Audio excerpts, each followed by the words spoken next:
And I think that, yeah, we are now live. So, for everyone who is joining us in chat, thank you guys for hanging out. Welcome. This is Fuzzy Dice, your and I think that Dungeon Master show. I gotta mute myself. Sorry, I didn't realize my Twitch wasn't muted. Welcome to Fuzzy Dice, the DM show. We are now live. Fixing audio issues. Oh, I'm an idiot. I had two Twitch windows open. Oh, live TV. What are you gonna do? So thank you guys for hanging out with Fuzzy Dice, your DM show here on the Exploding Dice channel. I'm getting through that really quickly. We have an awesome show lined up for you guys. I have a cool guest with me. I'm gonna be introducing him in just a second, but before we do that, I just want to get some quick announcements out of the way. If you guys have not checked us out, Fuzzy Dice is run on the Exploding Dice channel. Exploding Dice is a game of Pathfinder, played with, I am your dungeon master. You can see my name is Askren, it's right down there. And we run that every Sunday in this exact time slot, so that's 8 p.m. Eastern. And we have a lot of fun, so I really hope you guys, if you like the content that you're seeing now, I hope you will check us out on Sunday. Come hang out with us, make dick jokes, as we do every week, and just have a grand old time getting your D&D fix. That, we're also making our push to 100 followers on our Twitch channel, when we're more than halfway there. Thank you to everyone who has followed so far. When we do hit 100 followers, we're still soliciting ideas, but I think I'm trying to rope the guys in to a big old marathon stream of something. I don't know. Maybe it'll be like an all-day Tomb of Horrors. Maybe it'll be a viewer special. Who knows? We'll find that out when we get there. Okay, those are our announcements right out of the way. So I'm gonna move on before I jump into my recap, and I'm gonna introduce my guests. I've got with me Anthony Altovilla. Yeah, Anthony Altovilla, or Elric's fine. That's what I usually go by on the various websites that I frequent. Did you want me to go ahead and tell him everything about you. Tell him what you do. Tell him where you come from. Tell him your social security number if you want to. All right, I think I'll leave that last bit out. But I'm a freelance writer for Pathfinder. I work with a third-party company called Dreamscarred Press. You may have heard of us, probably not. We wrote the Pathfinder conversion for Dungeons & Dragons 3.5 Psionics, so that it's now compatible with Pathfinder, as well as the Path of War and Path of War expanded books, and also Akashic Mysteries, which is a update of is actually really cool system, not very well known. Came out right at the tail end of 3.5, but I like it a lot. We are slowly exploring a bunch of different other options as well. Race books, specialized rules for vampires and werewolves. Monster classes is our next big project, which we've just started releasing stuff for too. Awesome. Oh yeah, I have just in case you were wondering, I have a bunch of, obviously if you're checking us out on Twitch, I have a bunch of the stuff that you guys have published, a selection of your writings right down below. It's right below where my finger is, somewhere down here. I started reading the Ultimate Psionics, but we're going to be probably delving into a lot of Path of War discussion. Psionics I'm not totally familiar with. Like, I know of them, but I've never used them in a game yet. No one's really come to me asking to use them. Right. Psionics is basically the way that every RPG video game does magic, but translated to Pathfinder or D&D. You have a PowerPoint pool like mana or if you play Pokemon PP, same thing.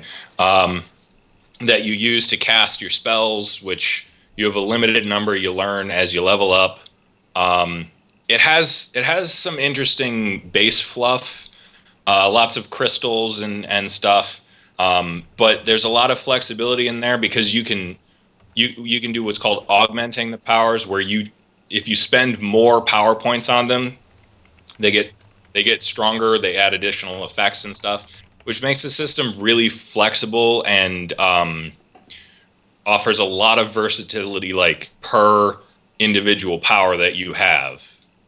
And there's a lot of cool classes and archetypes that are involved in that. One of my favorites is the Dread, which is just the master of fear and intimidation. That is their bread and butter, and they are the best at it. Mm-hmm. So yeah, I mean, there's a lot. It sounds like there's a lot of cool stuff going on there. I will have to find an excuse, at the very least, to throw some. Well, I'm pretty sure we have a psionic bestiary, so if you want to sling some monsters at your group at some point, that is an option. Yeah, I'll have to find an opportunity to throw those at my players. I will tell you this, and this is, keep this a little bit on the down low because this is a DM secret, but I've mentioned a couple times on this show that I run my Friday game, which my group of guys have been playing for almost 2.5 years now together, and they're all core. Oh, hey, we have a follower. I gotta switch that. Thank you. Where are we at? I missed who followed us. Oh, Ranhurt. Thank you, Ranhurt. You are awesome. I love you. Please marry me. I gotta move this tag down so it doesn't block the follower thing. Anyway, so my Crimson Throne game is all kind of not core, but they're all Pathfinder official stuff, and so right. Their party is a little bit on the lower power level end. Thank you, Salty Aquinas, for following. We appreciate it so very, very much. Thank you for helping us edge towards our 100 follower mark. I'm there. I had to put my tag so it wasn't blocking the follower thing. So what I did, like I've done it twice now, is when they had an enemy that I really wanted to make feel like a challenge. Thank you, Draftcast, for following us. Wow, I'm not gonna be able to get through this story because we've got so many followers. Thank you so very much. When I've been doing a sort of boss enemy, something I need to make feel like a real big challenge, I've thrown in Path of War levels. Usually, so far it's just been Stalker, but just throwing those maneuvers in the mix and being able to sort of narrate how the class pulls them off. It kind of ups the ante in a lot of fights. So because the players themselves don't have these classes, so to them it's something new and very, very powerful when you have an invulnerable Rager Barbarian who lives by his damage reduction, and then you have a Stalker throw in two claw attacks at him that just bypass DR completely and tear him to shreds. It's a fun fight. Wow, I just missed that last follower notification. I feel like an idiot. Oh, thank you, not a huge nerd, for following. I promise I won't tell anyone that you are, in fact, a huge nerd. So Path of War, I have some good experience with it.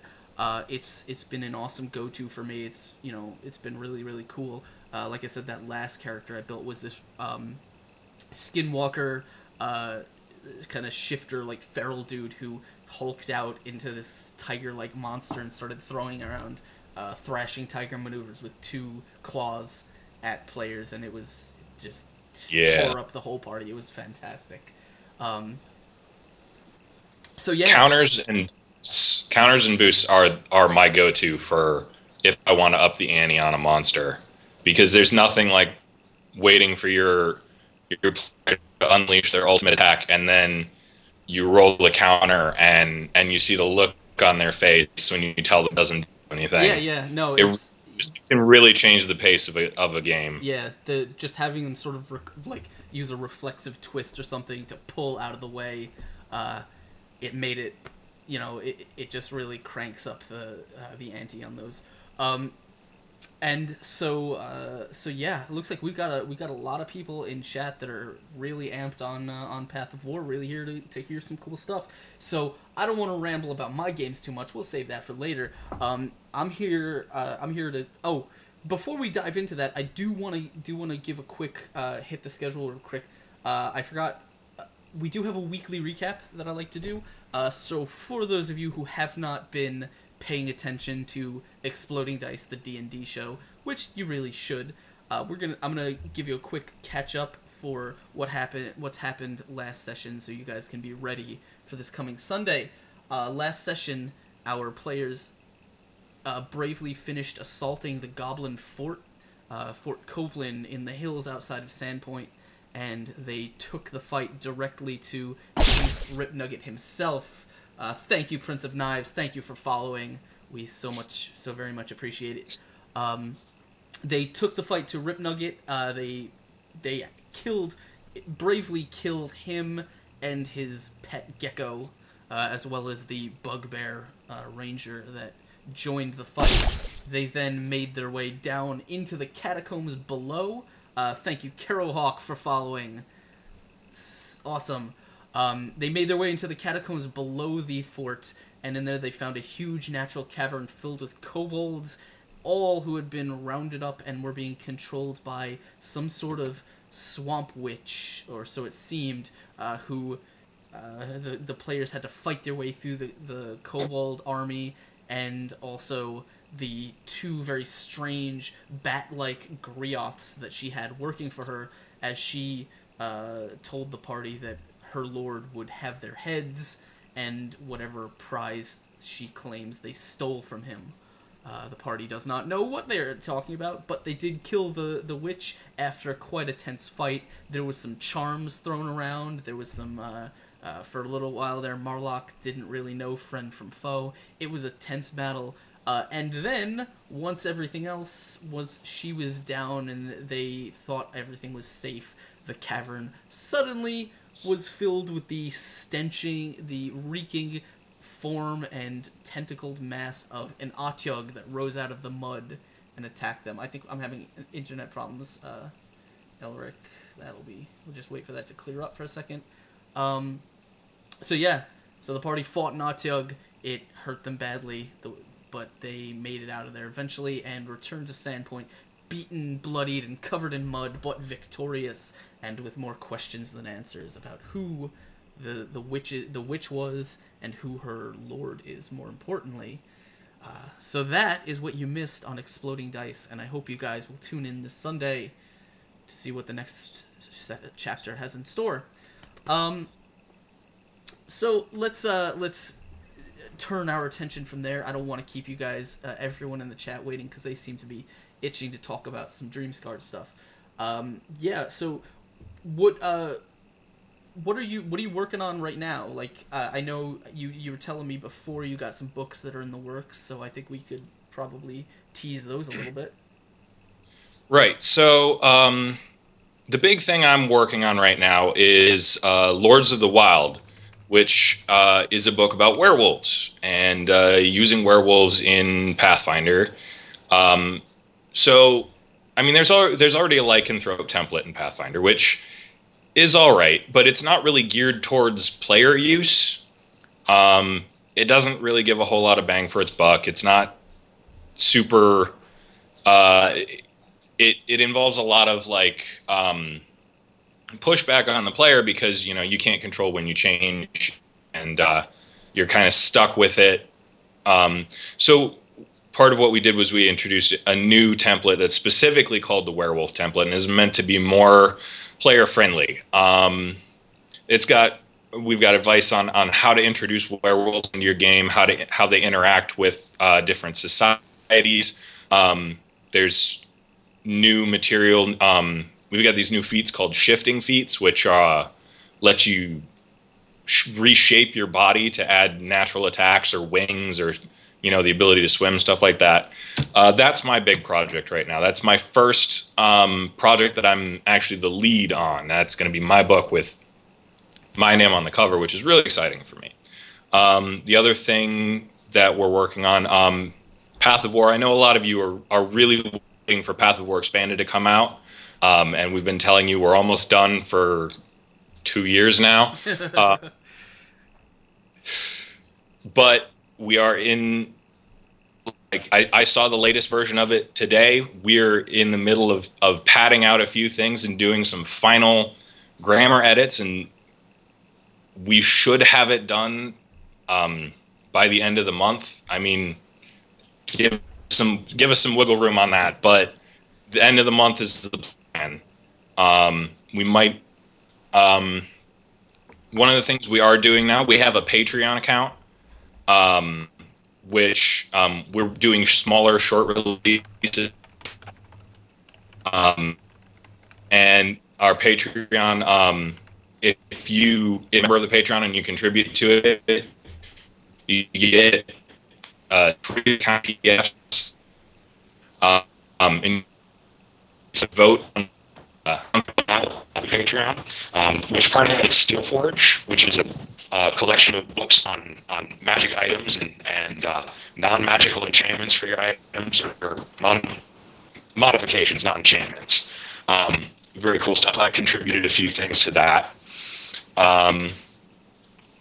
Those are the things that I've mostly worked on. I got involved with Path of War, and then that sort of took over my writing for like a year and a half. And I'm finally getting a chance to branch out and do some new stuff, which is really exciting. Yeah, sorry, we were having some a little bit of lag there. But yeah, I'm definitely interested in seeing what's coming with the Path of War Expanded. I can't wait to check some of that stuff out.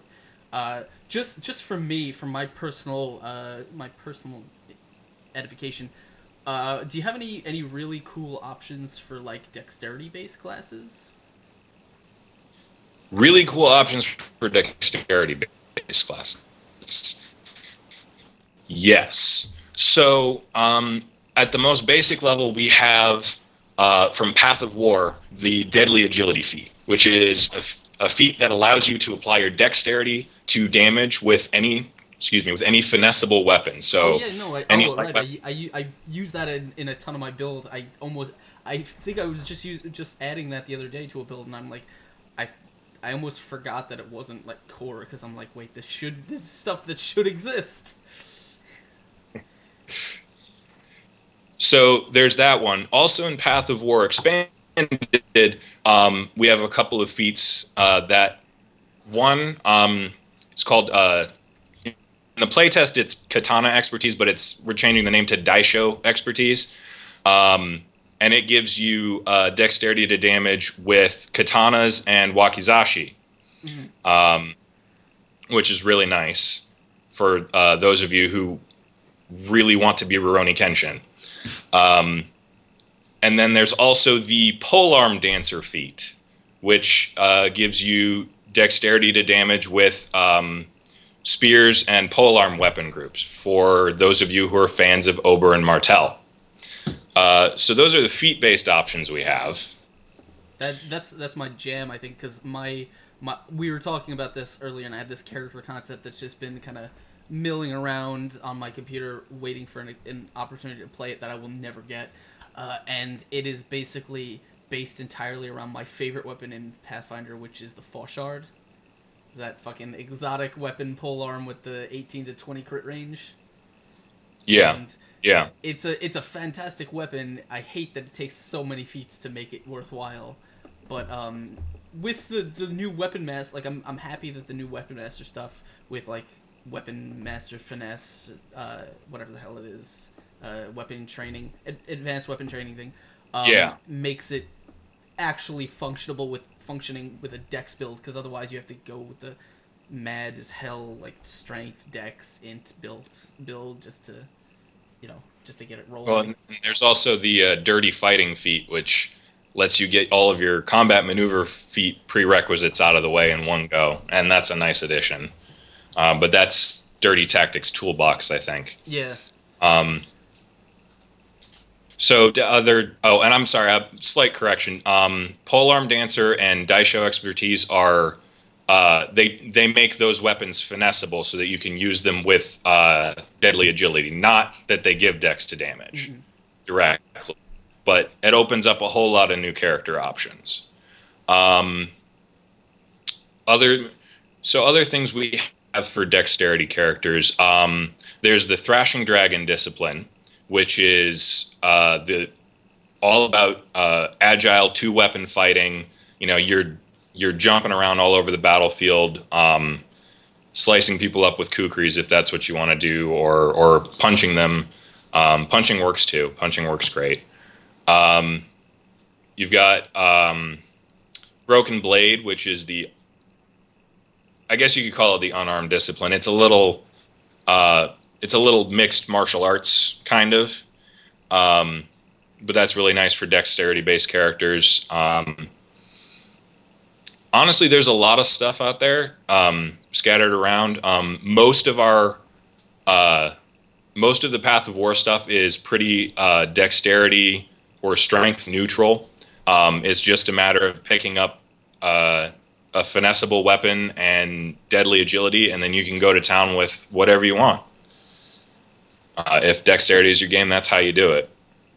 Yeah, like I said, and we were talking about before, the Path of War stuff was specifically a lot of the maneuvers stuff were one of the big ways of making one of those characters. Like, yeah, you've got your dex to damage and stuff, but now it was definitely a way for me of finding options to make those characters just cool and as flashy and stuff on the battlefield as they really, that they could be. And I like having options and stuff in combat. That's why I like to diversify. Unfortunately, it's very difficult when you're restricted to just core stuff. You were talking about katanas and stuff. I got one of the players on my Friday game. He's I don't think I've ever seen him play a build without a katana in there somewhere. Right now he's playing a swashbuckler with some third-party company, I don't remember which, published a very mediocre archetype called a Ronin, which basically let the swashbuckler use a katana as his weapon, get all his finesse and swashbuckler stuff with a katana. Right. It doesn't really change much about the class. There's nothing particularly great about it, but he's really having a good time with that. So it's interesting. So what do you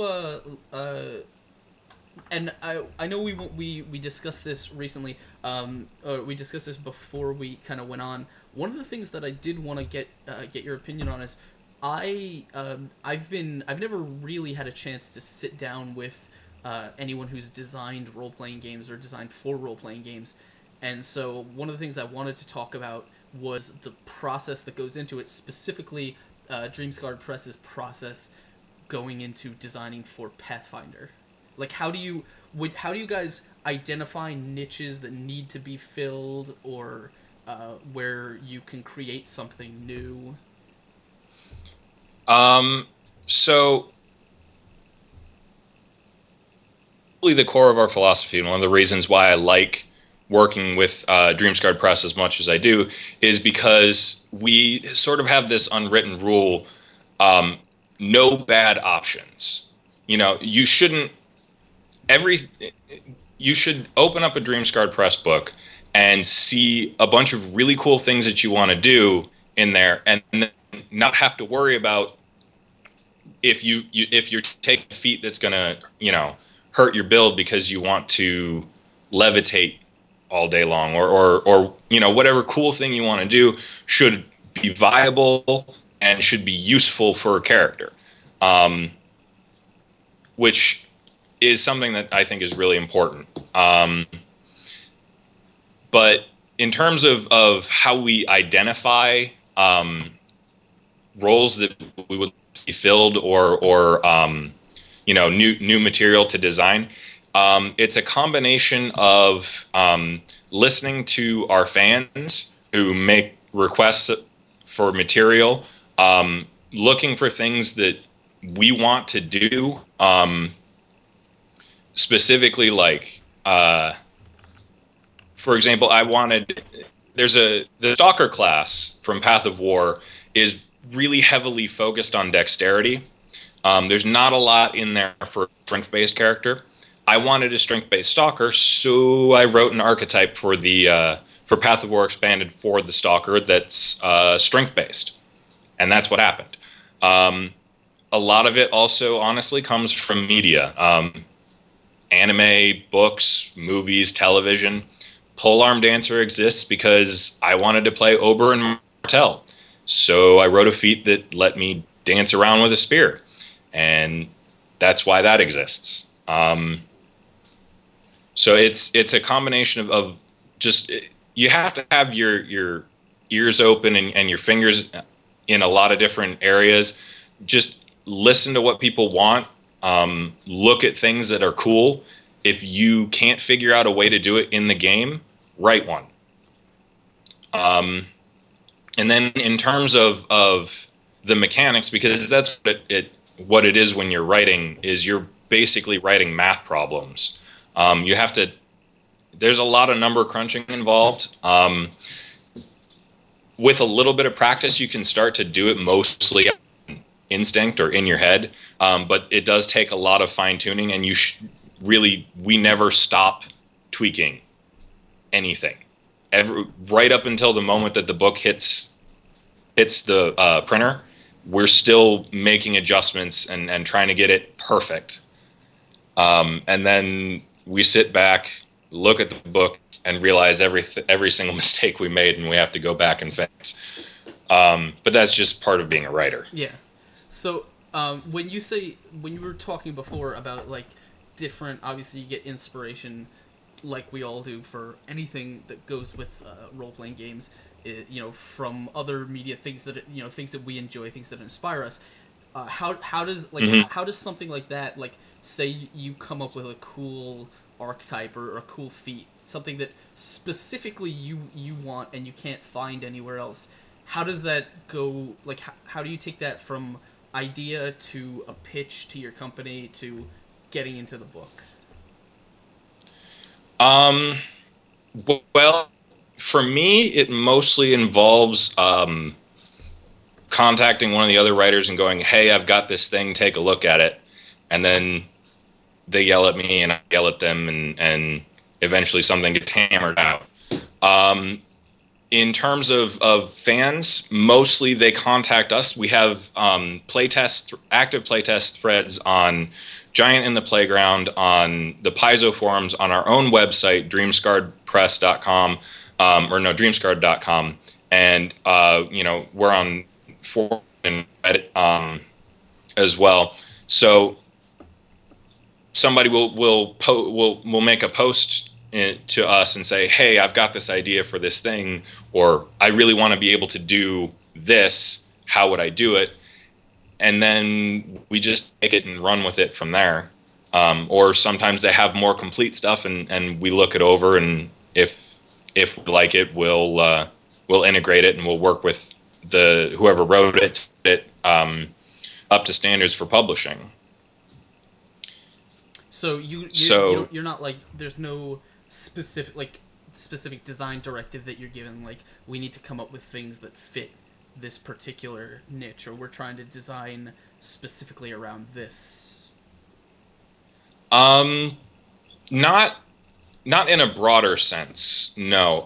Like, there are specific instances where, like, for example, with in Path of War Expanded, I wrote Tempest Gale, the Tempest Gale discipline, which is trick shot archery discipline, because we found that there wasn't enough support in terms of maneuvers for archery. So it was a question.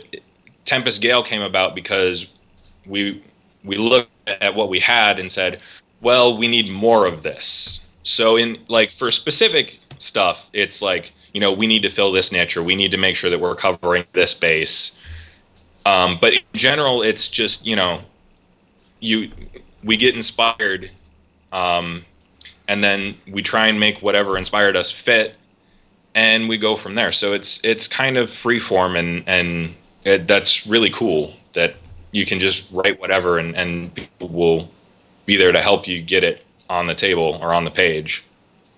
Yeah, that's really really interesting. I kind of, I mean, I knew that you guys were mostly freelance writers. Like you weren't really a consolidated company, in the sense that you guys were all kind of in a bullpen, pitching things back and forth. But I didn't know it was that sort of that loose and that free form the way you guys ended up putting together content, which I guess it's pretty cool. Yeah, we there's 4 actual staff members in Dreamscarred Press, and they all live in different states and different countries. And then there's a whole bunch of us freelancers, and we all, I mean, I've never met anyone else who works for Dreamscarred Press in person. I only know what a few of the guys look like.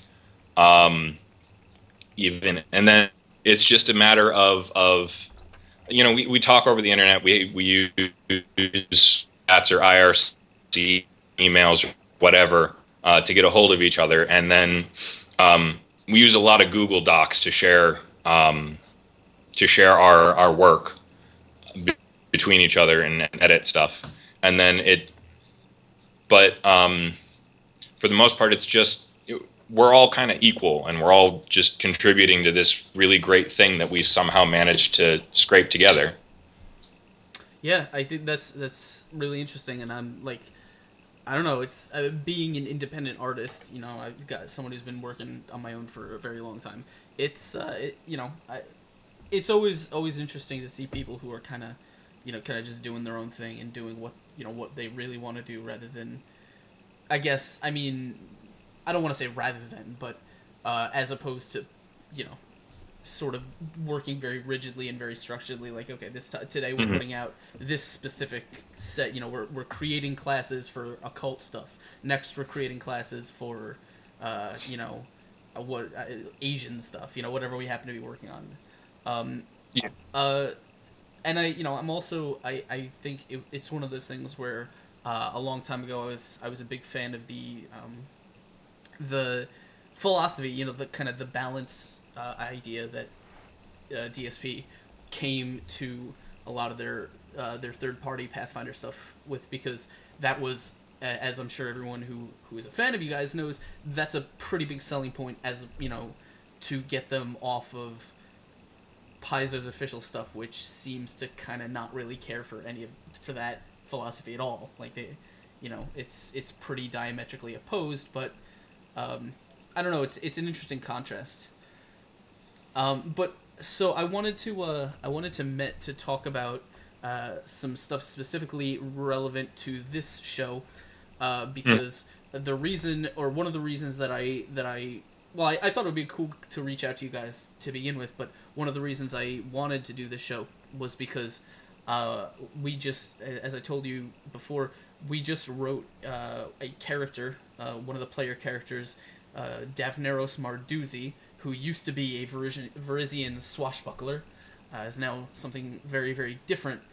He recently rebuilt his character after coming back from death itself as a soul hunter stalker, and so I wanted to see if you had any sort of comment about what you think. What you think. I don't know if he's actually, like, what he plans to do with the character, but how you think that kind of interact, like, with parties of other normal Pathfinder stuff. Whether there's an interesting, it strikes a balance there, or whether there's going to be kind of a power disparity or anything like that. Like, how do you think this stuff fits in? Well, I'd be lying to you if I said that it would fit in perfectly without any need for adjustment. That's true of pretty much anything. You as a dungeon master, and I've learned this in my own games, you have to compensate for what each of your party members is bringing to the table. The Soul Hunter Stalker has a few unique tricks. The first is their soul claim ability, which lets them basically they pick it, and that target is they always know where that target is. They can always follow them, and they can do extra damage to them. And that soul claiming is also how they recover their maneuvers.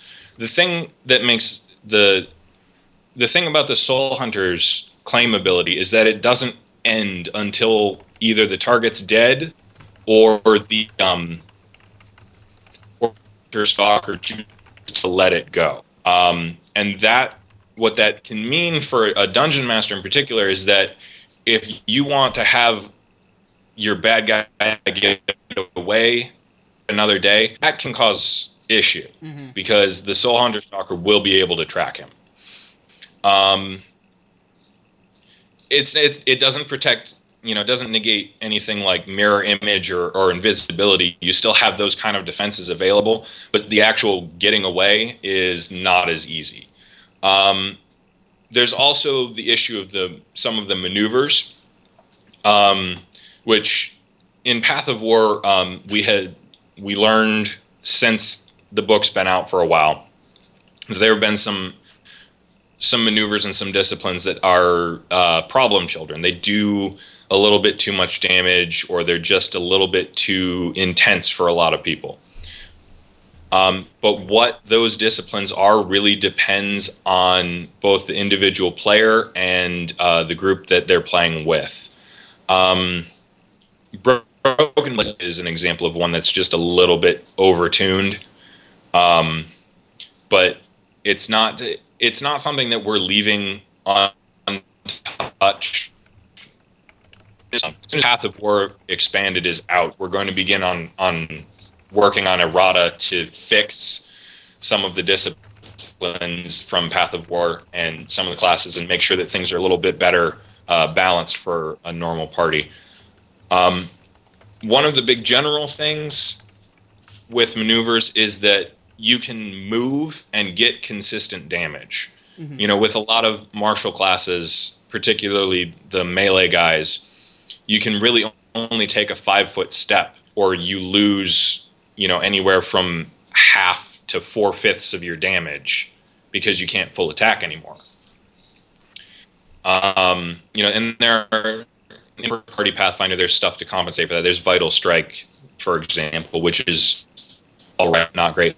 And strikes, in a way, are a bit like Vital Strike,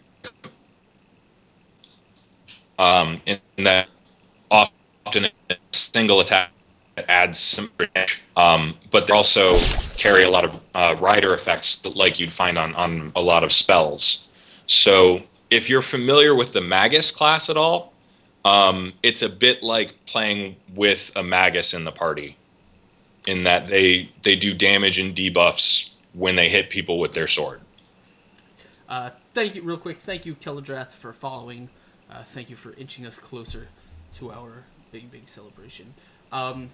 Yeah, I agree that there's a lot of interesting, like the Path of War classes by and large seem pretty focused on making sure that martial characters can reach something and still sort of output a decent amount of damage, because there's a lot of, like, every build comes with a lot of riders onto the standard attack, whether it be extra damage from stances, which, as far as I know, almost everyone is going to take a stance that gives them plus 1d6 on their attacks. Yeah, it's because why not? It's backup to have. But then you get like your extra riders with your maneuvers and stuff. I think my only criticism is I think that it would be interesting to see sort of so the prepared maneuver list come with specific slots for, like, counters and attacks, so that you don't prepare nothing but attack maneuvers. I like that that's technically an option, but I also think that in a lot of ways there's nothing encouraging a player to take other options.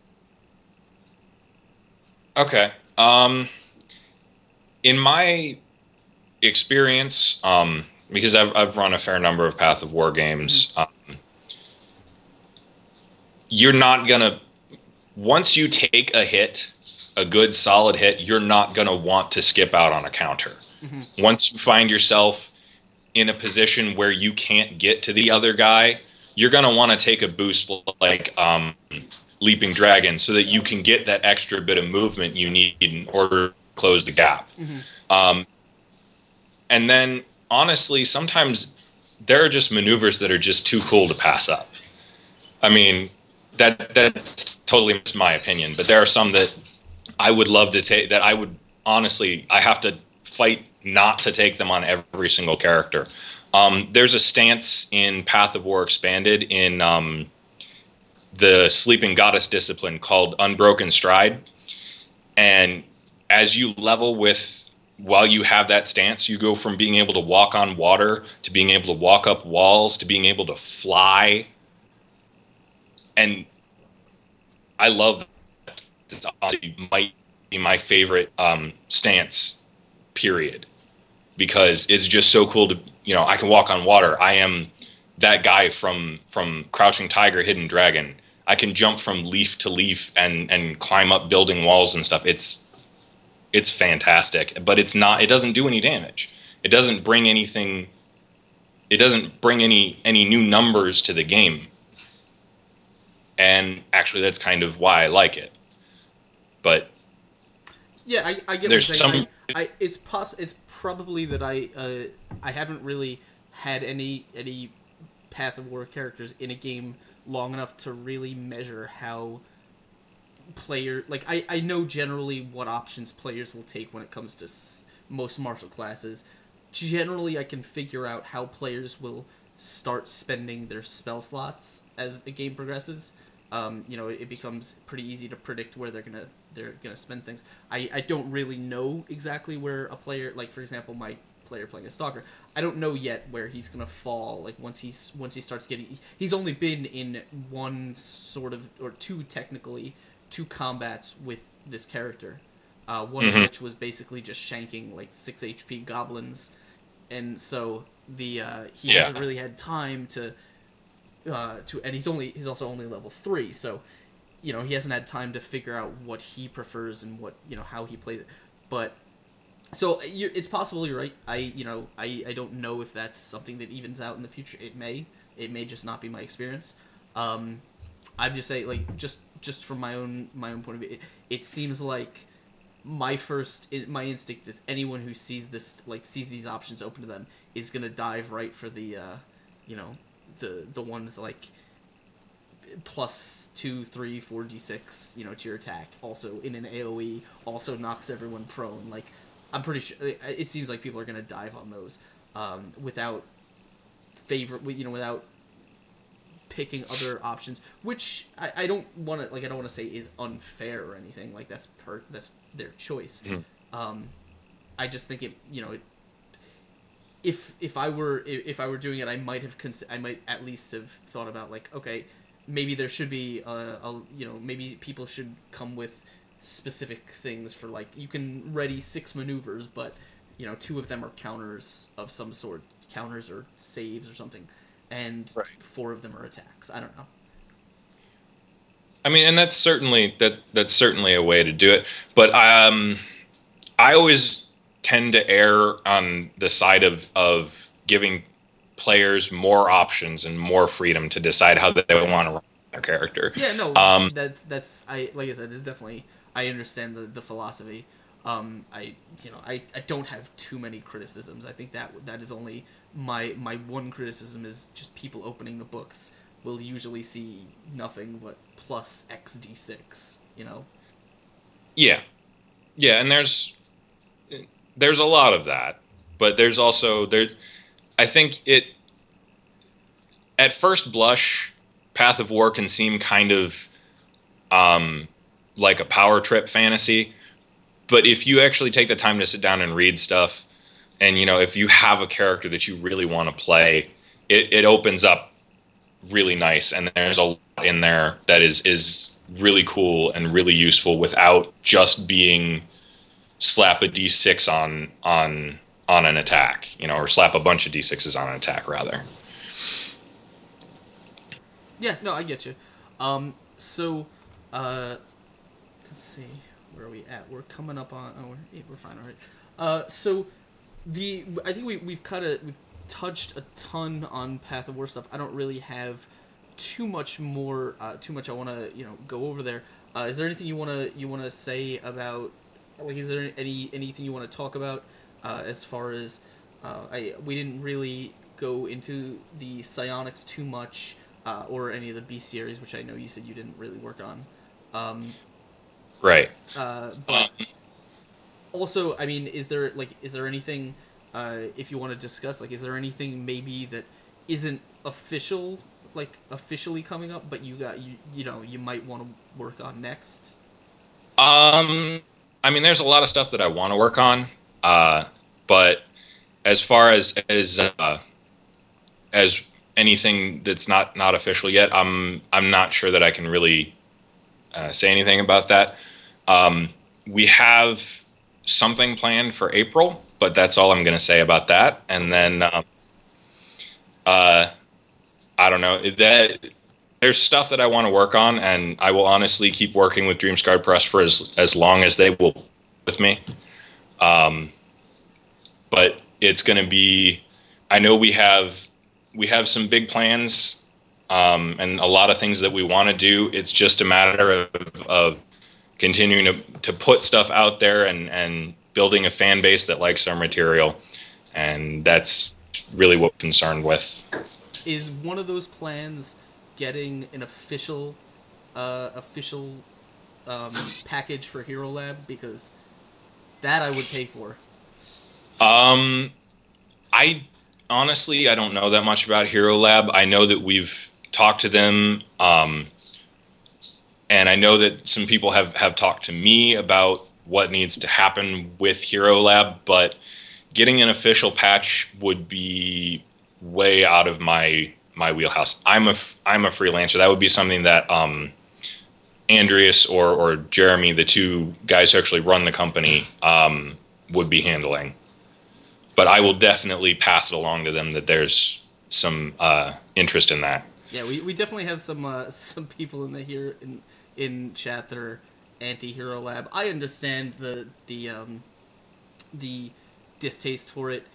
It costs a lot of money, but when you're someone like me who runs too many games and just sees too many characters and puts together too many sheets for stuff that you hate, scrolling through the SRD for all for options, and just hates filling out a character sheet.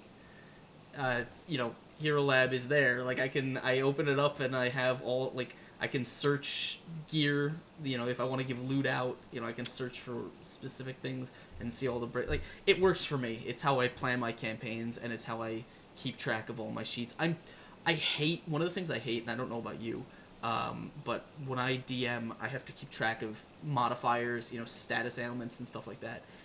And I hate the math that goes along with that stuff. Like, every time the barbarian rages for Constitution or something like that, or I have to apply a negative level or something like that, I don't want to do the math for that. I'm bad at math. I don't want to think about it. I hate negative levels, and as far as I exist, and I don't know if any of my players are watching, but they don't exist in my games. There will be no negative levels because I don't want to go and recalculate everything. So I understand your pain there. Hero Lab is nice because, yeah, it makes it an easier digital way to track things if you have a lot of material you need to track. Me, I'm pretty good at keeping track of bonuses and penalties in my head, and my players are very forgiving of that. So I've lucked out on that end so far. Yeah, that's the thing, is thanks to Hero Lab, I'm not good at tracking those things at all. I'm not good at math and stuff in my head. But being able to just toggle a condition on and off, and when a player's like, hey, yeah, I think my combat maneuver bonus, and I'm like, it's 5. I can see it's 5 because it's right there on the sheet. they think I know it, so you know, it just works. Like I keep it open on another monitor with all my books and stuff, and just flip through people's character sheets and see what their spells are and what their things do without having to type it into the SRD. It works for me. The only thing is the Path of War stuff is community made, so some of it's a little wonky. I think there's one of the second level maneuvers. I forget which one. I think it's the one where you throw a dagger and it explodes in an AOE. It's a standard maneuver. That one is written wrong, and it says it's a second level maneuver. And it says it does like 66 damage, and we're like, I think that's broken. Yeah, that's not I know. right. Yeah, no, they mixed up the description. So there are errors in there, and that's what I'm saying. Like, give me an official one. I will throw money down your throats to get that done. I will get to work on that. See if I can't harass some people into making that happen. Or give me their email and I'll harass them. I don't care. I have no shame. Well, I have a reputation apparently for being the Dreamscarred Press bully. I don't know what exactly that role entails, but apparently I'm the guy who goes and makes other people do stuff. So I will talk with Jeremy and Andreas and see if we can't get in contact with Hero Lab about doing something. Yeah, they're as far as I know. I mean, they're a small company. It shouldn't be that hard to get it done, especially considering they can probably just rip the community-made one, and use the stuff in there. But yeah, so that's just a concern of my own. One of the things I would love to see done. So I guess we're kind of bumping up to, we got a couple minutes before 9, so we're moving on to the second hour, and this is generally the part of the show where I like to take questions directly from chat. Usually they're DM related questions because this is a DM show, but it looks like we've got a ton of people in here who really just want to talk Pathfinder and Path of War stuff, which I certainly don't mind. I'm happy to opine on Pathfinder-related topics, though you will probably find that I'm very much a Luddite when it comes to strong opinions. There, the rules are fine. I read them out of the rule book, but I'm more of a narrative and a story guy. So yeah, let me just bounce the command. If you guys are hanging out in chat, if you have any questions that you'd like to ask, whether they be for us as a panel or just Dreamscarred Press in general or anything like that, feel free to shoot them our way. We're gonna be here for a little while, so we'll discuss anything you'd like to discuss. While we're waiting for questions there, is there anything you want to talk about, like as far as DM stuff? Like, I know you're a DM. What are you doing in your games? So I'm DMing a Kingmaker game. Specifically, when I pitched the idea to my players, I said that I wanted to make a tiefling kingdom. So everybody's tieflings, which is a nice little twist. I have more or less given up on following the adventure path for Kingmaker directly. I read the first book of Kingmaker, and I'm like, I hate everything about this. It is just not very good. But that's because I read it, and it's like, here's a hex crawl map. Roll random encounter tables for every hex until they find the cave that they need to go into. It takes some. Everything takes some adjustment, and I'm fine with that. But I like the idea of players building something permanent, something that's going to outlast them. And that's the kind of story that I wanted to tell. So I've got it's 2 players and me, because I was the dungeon master who was willing to run it, and I told them that I wanted to play too, and they said, well, okay. So we've got three teams, and every single one of them is using Path of War and Path of War expanded material.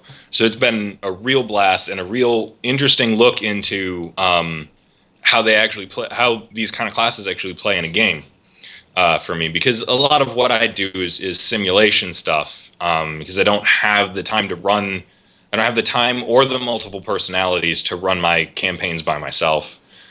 Um, so I've got one character who is a an oracle in warlord battle templar, and she does the healing and leadership stuff. It's been really cool watching her play with Silver Crane and Golden Lion, to be basically a super paladin, and that's an interesting build that she's been doing. Uh, Another character is more or less the reason that one of the archetypes in Path of War Expanded exists, with the brutal stalker, which I talked about. He wanted a strength-based stalker, tried really hard to build one, and it was difficult. So I went ahead and wrote one. There's a lot of heavy metal influence on that because the guy likes heavy metal, and so do I.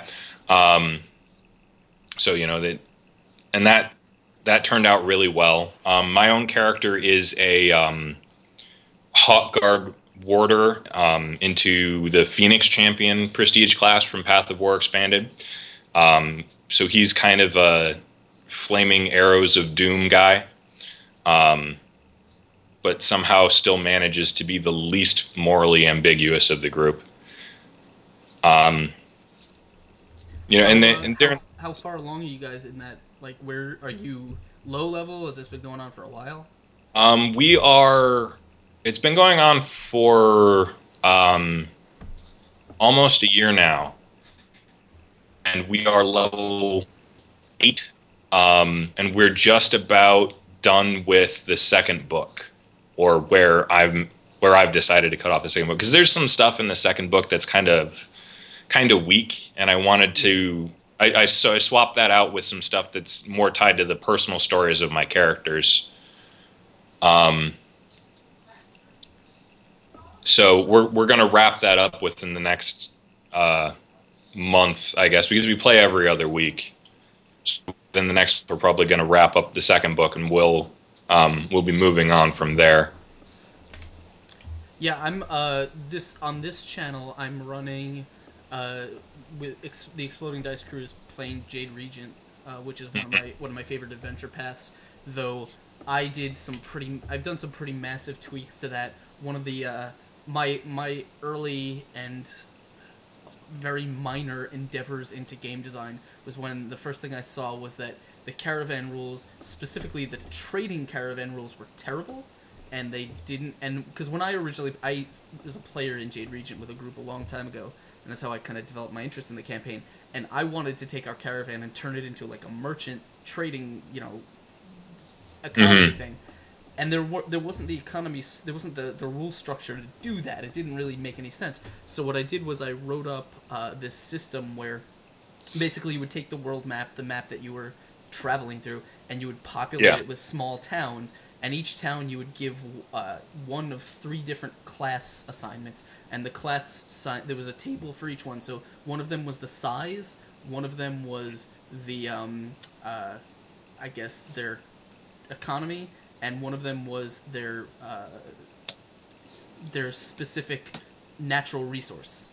And so each class gave access to, like, the size of the settlement gave access to certain values of goods. So like only a big city would have specifically really expensive trade goods, and each trade good was rather than just have it be like a certain amount per unit for generic trade goods, it's like you could buy the really cheap stuff like hay and I don't know what else. I don't even remember. I don't have I wrote this a long time ago, all the way up to like magic items and dragon scales and like rare shit. And then there was the natural resource and the economy basically filtered out what was available to them. So an agrarian town wouldn't have access to like enough iron or something to make blacksmithing or weapons one of their primary exports, which means they would probably pay more money to bring those things in. Whereas, if you tried selling those things to an economy rich in, a mining town, they wouldn't pay that much because, and also there was a qualifier that it's like certain goods every town had a qualifier. So certain specific goods that were bought there were because they came so blacksmithing crafts from random town A would be higher quality, so you could sell them off in other settlements for a markup from their actual value. Based on it was a really really complex system, and it I don't know. I'd have to dig up my paper on that somehow, but that was my foray into game design, was trying to design a rule set that made trading interesting. And I think I lost interest in writing it, but hopefully we may see it return for this Jade Regent game. I wrote a 7th book for this, which is actually an intro book that is sort of a combination of Burnt Offerings from Rise of the Rune Lords and Dragon's Demand, playing Dragon's Dogma. Right. But Dragon's Demand module, it's like a combination of the two that they're playing through right now before they actually get to the campaign. But yeah, people in chat are yelling at me. I'm going to get to the questions. Let me get back to them. We had some here. So the first question came from Southern Goat Eater, who said, "Can you go into more detail about Lords of the Wild / monster classes?"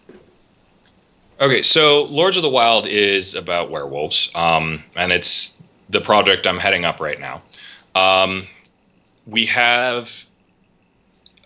It's kind of in a weird place right now, because we're trying to cover both playing as werewolves and then also having werewolves as a primary enemy in your campaign. So like a werewolf hunting game, like if you're familiar with Magic the Gathering at all, and Innistrad, we wanted to go for that kind of a feel with the Inquisition and the hunting of werewolves and vampires and stuff. It's got a few interesting ties. The main focus of the book is werewolves, but it has some ties in with just normal shapeshifters, like there's a new martial discipline called Chimera Soul, which is about shapeshifting your form to take on natural attacks and animalistic qualities when you fight. So like you would grow a pair of claws and then you would rend somebody for a maneuver, for example. There's the shifting feats, which are a set of feats that you can take if you are a shape changer. You have that shape changer subtype, so like skinwalkers, that let you modify your body in more permanent ways. I mean, they still have a duration to them, but like you can grow wings. You can gain a swim speed and grow gills and stuff. There's a few archetypes and some prestige classes. A lot of heavy wolf theme to it, obviously. And we're pulling from a lot of European and Nordic folklore, especially because the Norse have a lot of really interesting wolves. Fenrir, obviously, but also some of the other wolves in the mythology are really interesting. And we wanted to tap that. The monster classes is not something I'm super familiar with, but I know we have an Erinys, a Deva, an Astral Deva, and Ghoul, and I think Ghost out right now. But the idea is to give you a class leveling progression that will allow you to mimic the abilities of these monsters. And what we ended up doing with the design side on that is we erred more on the side of being more accurate to the monster than necessarily worrying about balancing it against other classes as much as we have in the past. Because what we really wanted to do with these was make it really feel like you were playing that monster. So that was the most important thing we felt there. I know we have plans for some more monsters, but I don't know specifically what they are. Cool. Let's see if we have anything else. I know someone was asking. Let me try and find it. Dire Insomniac popped in and he just wanted to know when the full Path of War Expanded was going to be released. If you have an actual release date for that, I don't. You may have said it, but he may have missed it. I'm sorry. Something came. Can you say it again? Yeah. So Dire Insomniac just wanted to know, and you may have covered it already. When the Path of War Expanded was supposed to actually officially release. Okay, so we don't have an official release date because we learned that lesson. But we are very nearly done. And ideally, we will have it out by the end of the month. But as I said, that is not an official release date. Don't claim it is, please, because I don't want to get in trouble. Again, we're really close, and it's just final edits that we're doing. We've got all of the art laid out. We've got everything is where it's supposed to be. We just need to make sure that there aren't any last typos or anything like that. I remember it's weird, like maybe 2 months ago or so. Someone found some of my old illustration work, and they're like, hey man, you should do the illustrations for the new Path of War book, and they're like, I'm gonna go send these to the Path of War guys and see if they want you to. And I'm like, don't do that. I don't have time to illustrate a book, but I don't know. I think at some point someone spammed you asking if you needed an illustrator for the Path of War Expanded. So that wasn't me, but it was my artwork, but it wasn't me. Well, that's good to know. We have a. I can pretend to be a budget Wayne Reynolds and do your cover like you did with the Kickstarter book. I mean, if you want to send us some stuff, we'll take a look at it. Oh God, no! I don't have any time to do that. I'm way too busy to fit more design and illustration work into my schedule. All right. Well, if you have some free time and you want to, let me know. How much do you know how much you paid Wayne Reynolds for his cover? Because were you part of that, the Psionic book? No, I wasn't part of that. I can see if somebody else is online and ask them, but I don't know what the price was on. I feel like I'm the only, like, he gets so much hate. I feel like I'm the only one who really likes his work, and that's just because I grew up a comic book guy. Like, it's just it's just kind of my thing. But like I'd send him money to do a custom poster for me. Like no, I think you should have him on your covers. I think it makes it look more like official Pathfinder books, at least. That way you can trick people into thinking it really is core, and they don't have to find a DM who will approve third-party stuff. Yeah, it's interesting trying to get DMs to approve third-party stuff. The most success I've had with it is to actually offer to run it for them myself so that they can see what it's like. Because it takes a lot of effort to go through and read. Yeah, no. I was one of those people when I started DMing Pathfinder. I was one of those people who was solidly like, no, I don't want to entertain any third-party stuff. Not because I thought it was inherently bad, just because I know there's so much out there that it's impossible to weed through the shit and find the stuff that's decent. But also because I was too new to the system to really identify good material from bad material, like at a glance, which you get better at over time. So Caledon asked in chat, he said, will the new content keep, I guess, talking about, probably talking about stuff that you've got coming up, will the new content keep tying in these subsystems the way that, say, the vampire book has a new discipline? So, in terms of what the new content's going to bring, that really depends on who's writing it. We have a lot of freedom with what we want to include in the books as long as it stays on theme. So, Lords of the Night, which was a vampire book, had a new discipline. Mm-hmm. which is the werewolf book that I'm writing, has a new discipline, because I wanted to include one, not necessarily because every Lord's book or book in the Lord series is going to have a new discipline. It was my decision, and I know that one of the upcoming Lord's books that we have is not going to have another discipline, specifically because the author doesn't want to add one, and I think that's totally fine.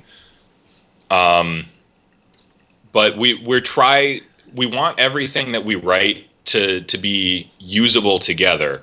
So you'll see a lot of crossover between our different product lines. Like you'll see Akashic stuff in books, and you'll see psionic stuff in books, and you'll see Path of War stuff in books going forward. It's not like we're gonna drop these products or these product lines. So you're going forward, like, I guess like it's interesting now that since you have sort of the psionic and the Path of War properties, I guess with expanded, because I know you did psionics. It was Ultimate Psionics. There was a Psionics Unleashed. I don't remember if that was the same. Ultimate Psionics is the compiled book for Psionics Unleashed and Psionics Augmented, and okay. Yeah. So with that, I mean, you consider the psionic system basically complete at this point? I wouldn't say it's basically complete. I mean, I know there's a few things that I wanted to add to psionics. Like, for example, there's a notable lack of weather-related stuff, which I thought it would be nice to add, like something, like a telekinetic wind power, so maybe not major stuff, but little bits here and there. So like when you start designing like new products, are you designing them with like bits of the psionic and the Path of War stuff mixed in, or is it all designed to mesh together? I mean, personally, I don't necessarily go in saying I'm going to have this many Path of War things and this many psionic things and this much Akasha, and yeah. I'm not going to do that specifically, but I want to include stuff that works, that's on theme and is interesting. So if there's something that comes up that I think is a good idea, then I'm going to do it. And if I can hit all of those subsystems, I think that's a bonus. Mm-hmm. So it's something I like to do, but it's not something that I plan on doing necessarily. I think someone asked a question. I can't find it in chat, but it may have been lost. Was kind of interesting to me.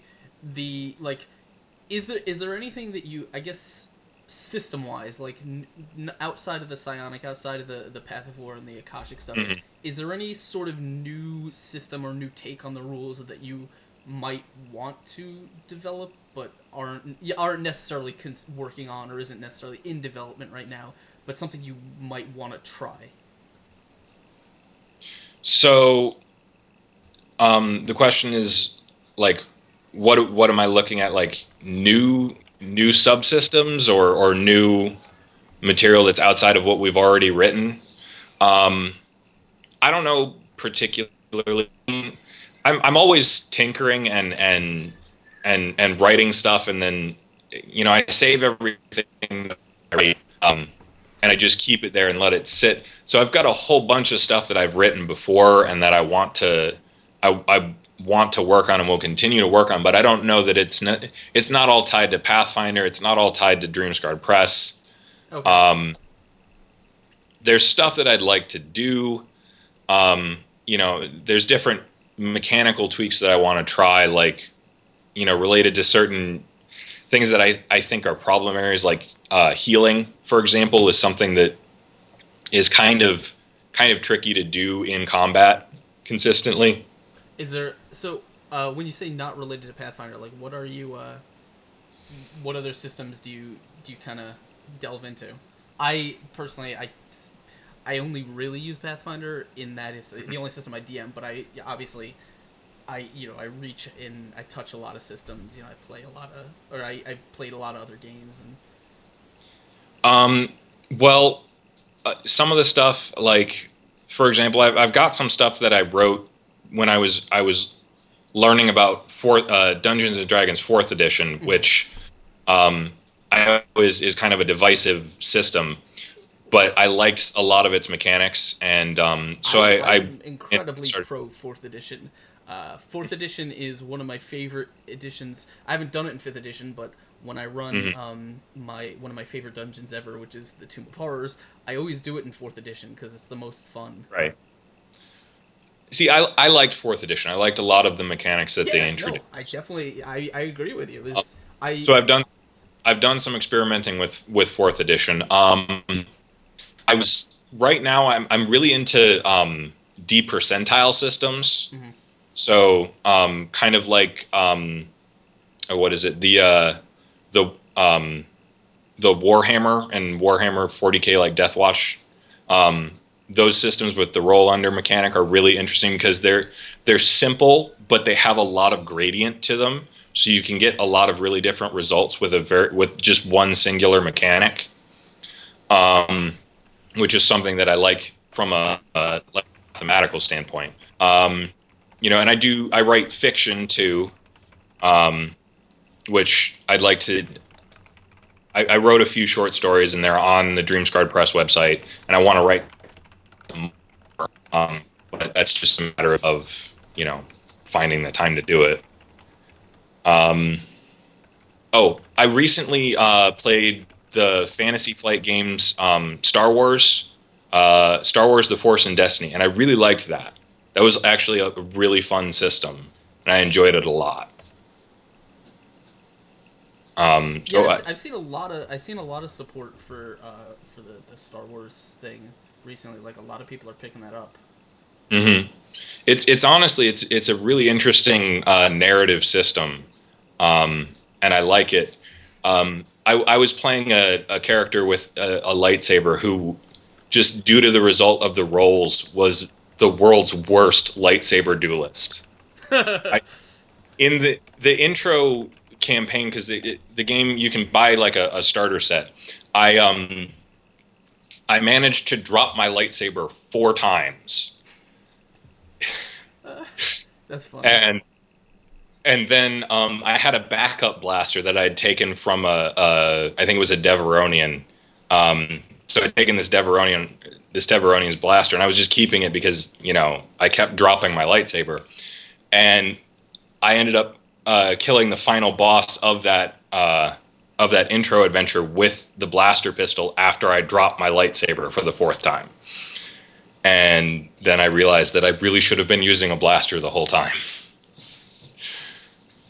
Yeah, I haven't really delved into it, only because I see a lot of people playing it. I see a lot of people telling stories about it, and I totally am into Star Wars. It's just not one of those things that, like, I never really had the itch to play in the Star Wars universe. Like, I don't care about the expanded universe or anything that much. It's like, I really love Warhammer. People don't know this, but I have a Warhammer tattoo on my other shoulder that I've been playing 40K since 2nd edition. I am fucking old school deep cut.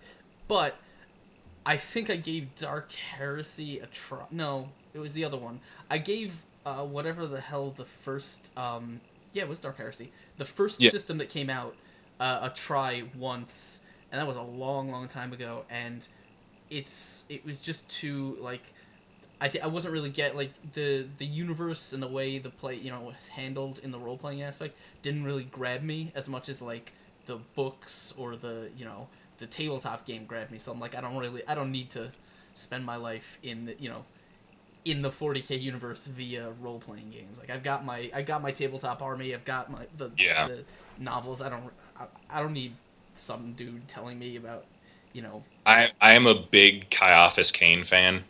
I love those stories. Those are some of my favorites to read, honestly. Yeah. Let's see, what did I read? I didn't want to say unfortunately. I read I don't want to say I enjoyed it, but I definitely read it. Thank you for following us, Tuvarks. Thank you very much for edging us closer to that 100-follower milestone. I read the Graham McNeil trilogy, the Ultramarines trilogy, only because I've been an Ultramarines fan since fucking 2nd edition. How can I not? I also read the Soul Drinkers omnibus, and then just a pile of other novels. Just here and there. I didn't really get into the Horus Heresy stuff because I was off doing other things by the time those came out. Yeah. I may go back at some point. Warhammer sort of drifted out of my, has drifted out of my life as D&D drifted back in. I stopped playing tabletop a long time ago, just because I can't afford it anymore. I don't have the time. But stop talking about me and direct our attention back to chat. I've got some questions here. Are there any plans for hybrid classes in your products? Hyper classes? Hybrid. Oh, hybrid. Okay, I'm probably going to be a little rude with this, but hybrid classes are a marketing term, and they're not a real thing. Those classes are all they are is new classes that use mechanics similar to other existing classes, which is something that Pathfinder and Paizo has done for a long time, and that's fine. I actually love most of the hybrid classes. I just don't like the term hybrid classes because it's really just a marketing thing. So there will probably be classes that we write that borrow mechanics from other classes, but as far as calling them hybrid classes, I will fight tooth and nail to keep that from happening. There's no plans for like a psionic warder just crammed together, half of one, half the other, stitch them together. Not I don't know what's Frankenstein's soul knife warder.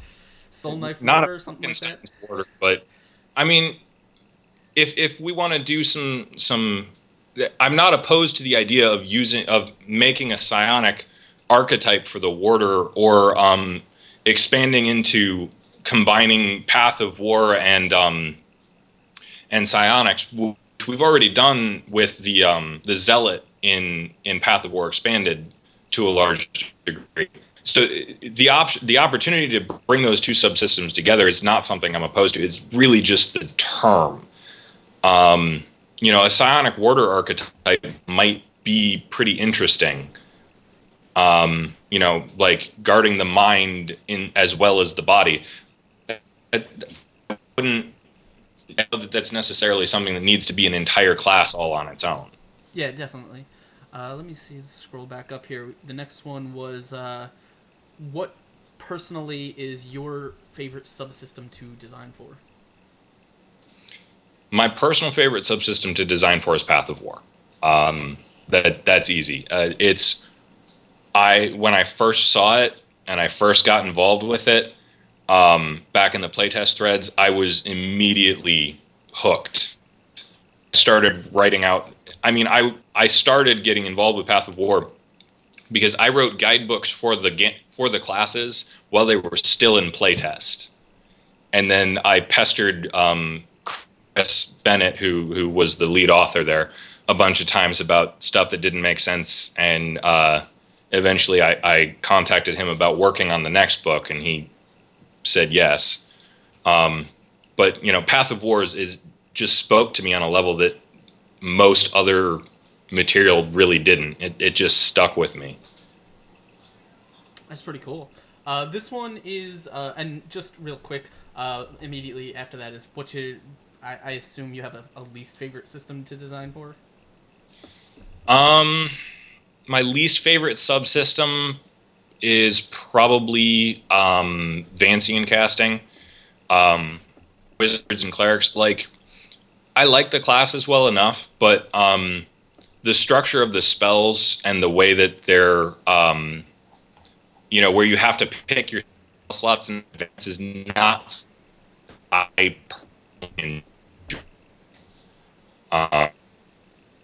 So that would be. We're getting a little bit of robot echo. I'm just waiting for that to clear up.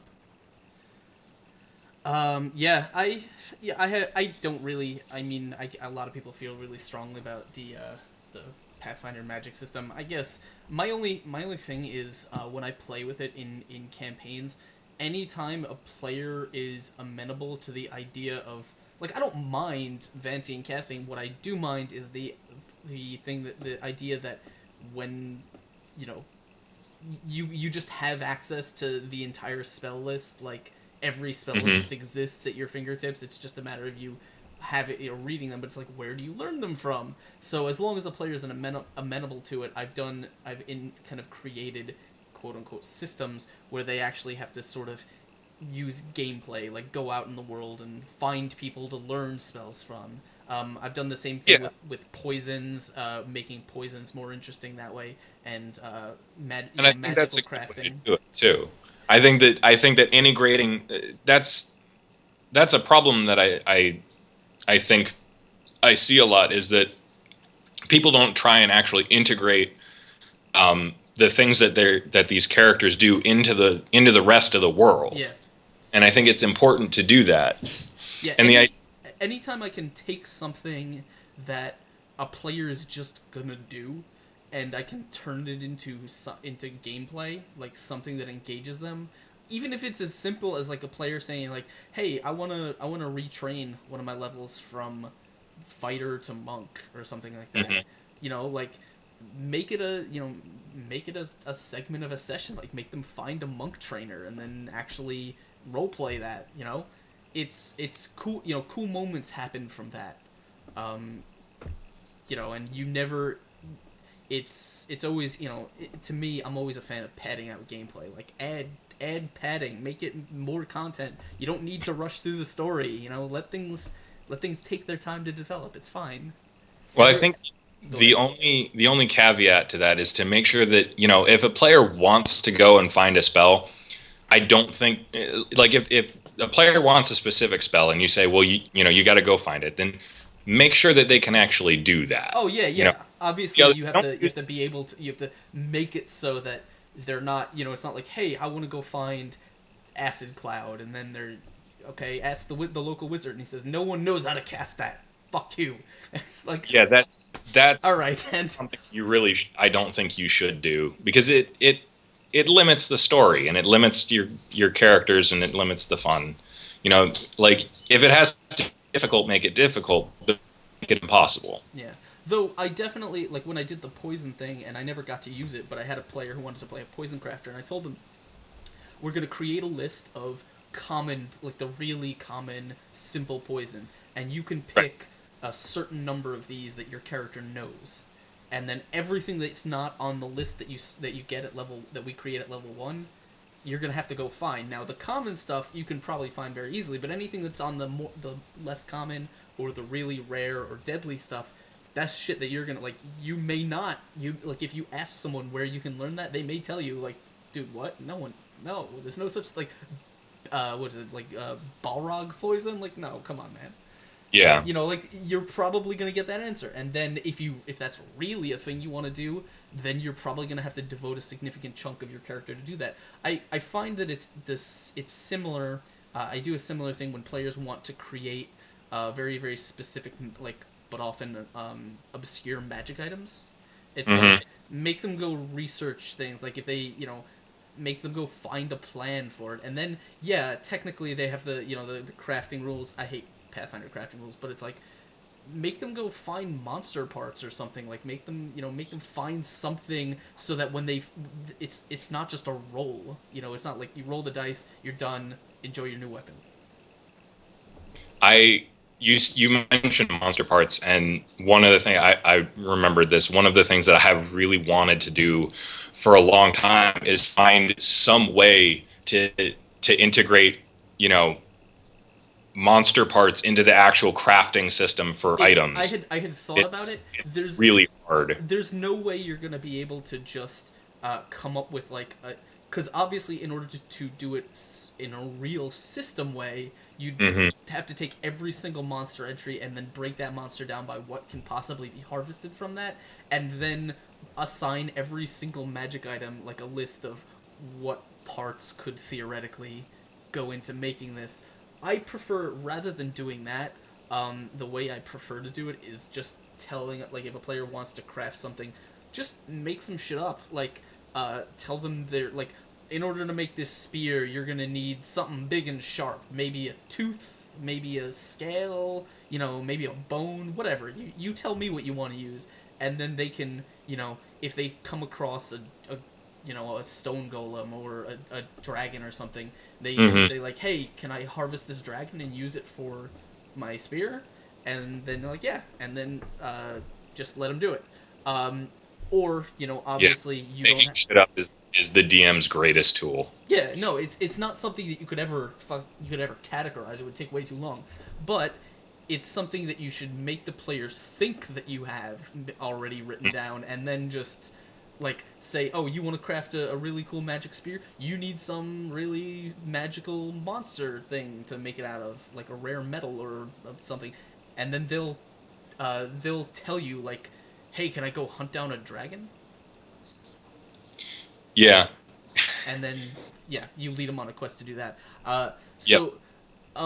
Yeah, I mean, I like experimenting with that stuff, but I'm a fan, like I said, I'm a fan of really slow, padded campaigns. I've got a question here. This one actually was directed at me. It says, Askren, how does your group experiment with new supplements? Like, we've got the Lord's Book that transform campaigns into a different experience. I don't know, was he talking about you have the Lords of whatever, the vampire book? Yeah, Lords of the Night is the vampire book. That's right. I haven't used that. My experience with supplements is interesting in that I very rarely plan things. I am so bad at planning. Like, I say I want to sit down and write, but I very rarely end up actually writing campaign stuff. And my usual MO for campaign stuff is I will make something up on the spot, and then later on, like, I'll just throw something out that I haven't thought through or I haven't prepared anything for at the players, and it'll just fade into the background and stew in their minds for a while. And then when I go and I sit down and I say, okay, what plot lines do I have coming up? What clue? Oh, I just gave them this detail. I can tie this together. So, for example, and again, this is on the hush-hush because this is technically happening in this very campaign, but as per the Dragon's Demand module that I stole parts from to make the campaign that I'm playing through right now, the players basically go into the cave of this dead wizard after, they tore through his house and take all his stuff. Thank you, Yuki90, for following. We love you so very, very much. Anyway, after the players tore through this wizard's house, they go to his cave, his hidden cave where he has stored his most valuable belongings. One of them is a tome that, when the module was written, there was nothing published about this book. It's just an occult book written in Aklo called The Secrets of the Dreaming Dark. And then very recently, only in the past year or so, that I think they published that module maybe 3 or 4 years ago, the Dragon's Demand module. And just recently they published the occult adventures stuff. And in the occult adventures stuff, there is specifically a segment on campaign things that are like campaign-sized chunks of lore. And one of them was a 2-page write-up on this book, The Secrets of the Dreaming Dark, that the players now have, and it details all kinds of stuff about it. Like it breaks it down into, these pages talk about this, and these pages talk about this, and it tells you what's in the book, and it tells you how you can work the book into this campaign. And so going into this, I just gave them this book because the module said, like, I knew it was going to be weird, but I didn't know what I was going to do with it. And now that I have this new supplement, I'm like, oh, I know exactly what I'm going to do with it. I'm going to make this tome into a big part of this campaign, and now this campaign is going to have all kinds of occult stuff and Cthulhu-esque stuff happening around this book. And, as they explore it and hopefully maybe try and piece together a complete version, all while they're being chased by a green dragon who wants it back.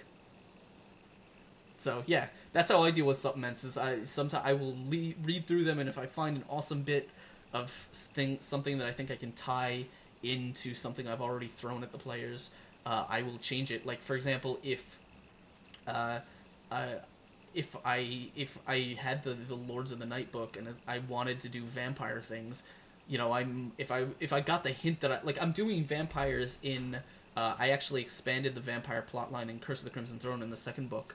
There's literally one vampire in the book and two vampires spawn that the players fight. There's nothing. There's no plotline there. But there is a little blurb about, this Nosferatu vampire came from Ustalav and has worked for the Urgathoa cult. And so I wanted to expand that. I said, so if it's just him, wouldn't he come here with other vampires? And he's off doing his thing. Wouldn't these other vampires seek out something to do in the city and maybe establish themselves and gain power as vampires do? So I just sort of spun this whole plotline about vampire nobles in the city, and it's gonna run parallel to the main plot. And I don't know, maybe I'll dive into the Path of the Night book, and I'll find some interesting vampire class or lore in there that I'm like, yeah, this might make a cool challenge or a cool thing that I wanna rip out and stick in. I don't know. I haven't, I take it very piece by piece. I'm very bad at planning. I don't write. I say I want to write notes, but I never write notes. So yeah, that's my rambling about that. Let's see if we have any more questions. How do you specifically like? I know you said you write a lot of things for you. Do you specifically reference, like, do you write your campaigns or your things around using supplements like that, or do you usually just like spitball things and then just or just pick out a book and say like, hey, I need a campaign bit, and leaf through your stuff and find something that inspired, like, I can rip this out and just put it in my campaign? I am a major fan of bullshitting, so that's how I run most of my campaigns. Respect. I with my Kingmaker game, I wanted to introduce a character because there are no tieflings at all anywhere in Kingmaker. None. Not a one. So I needed to introduce some tieflings other than my players. So I made up a tiefling, stalker, and I needed to give her a backstory.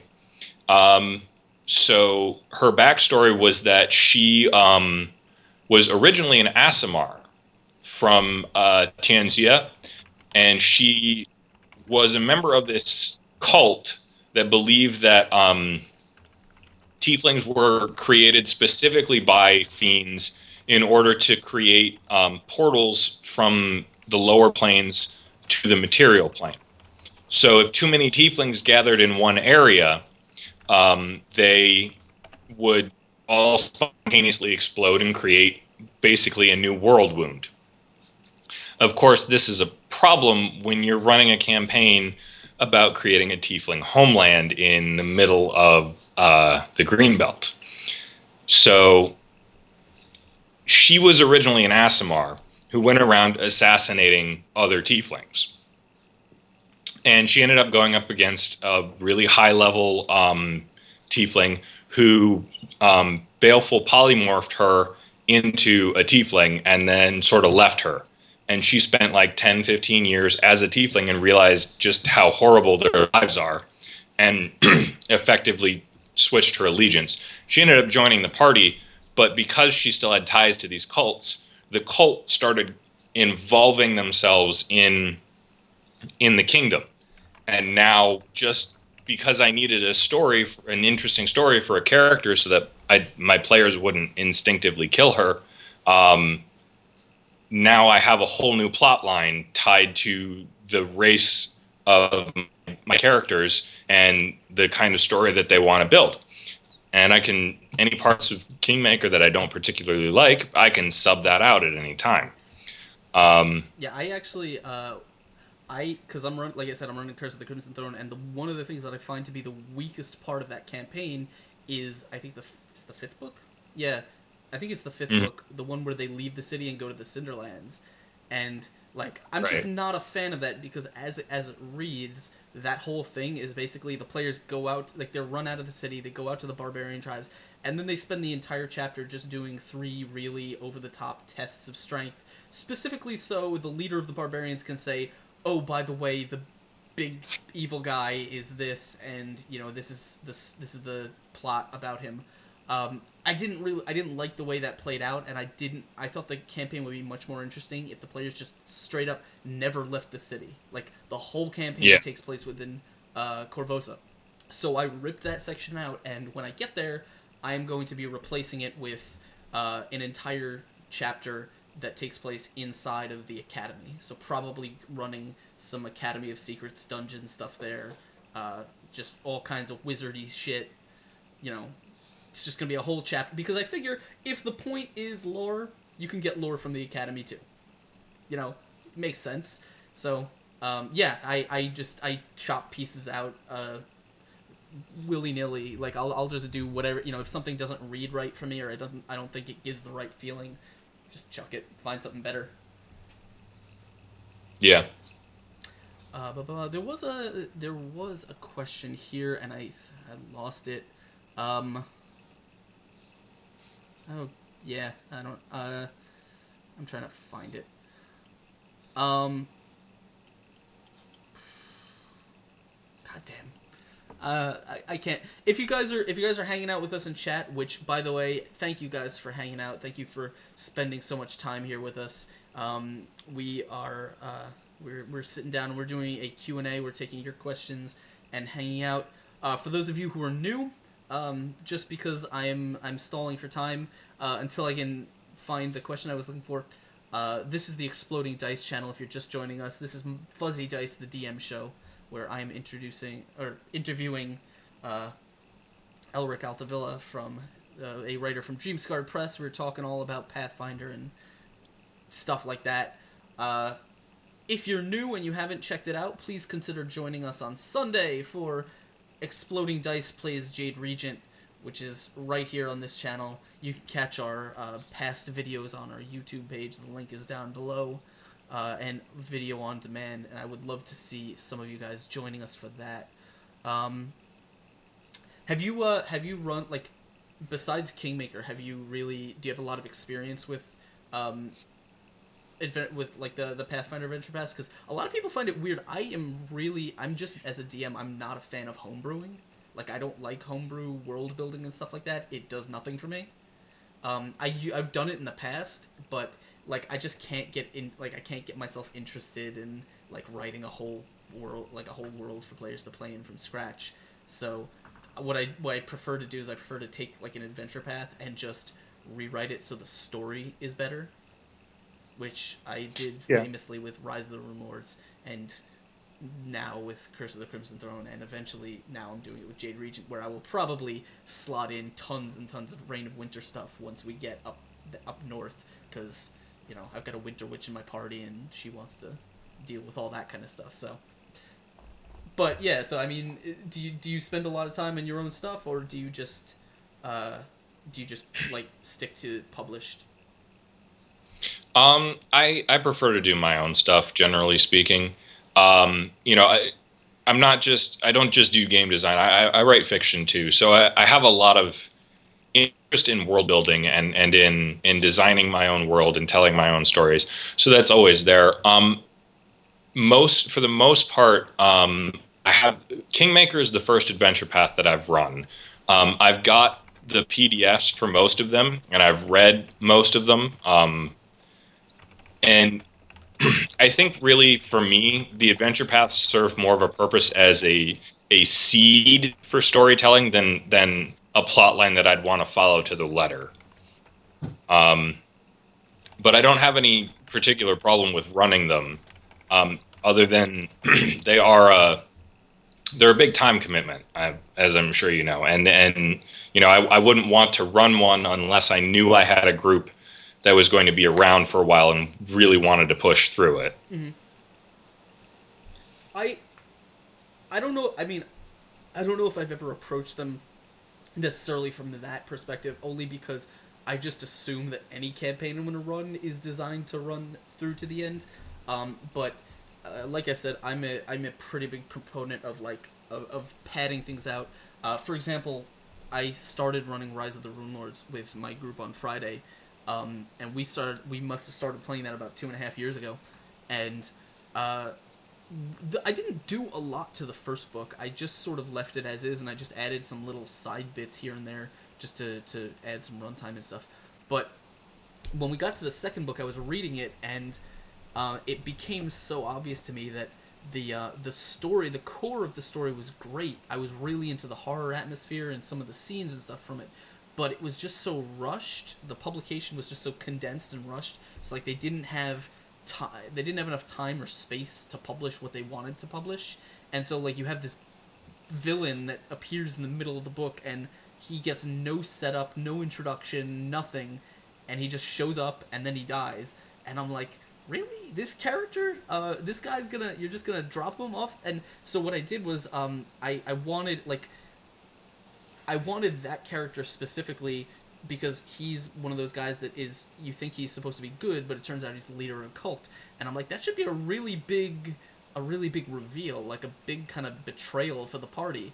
And especially, my biggest qualm is right smack in the middle of the book is the haunted house, the biggest set piece of this adventure, like the part everyone's gonna remember from this book.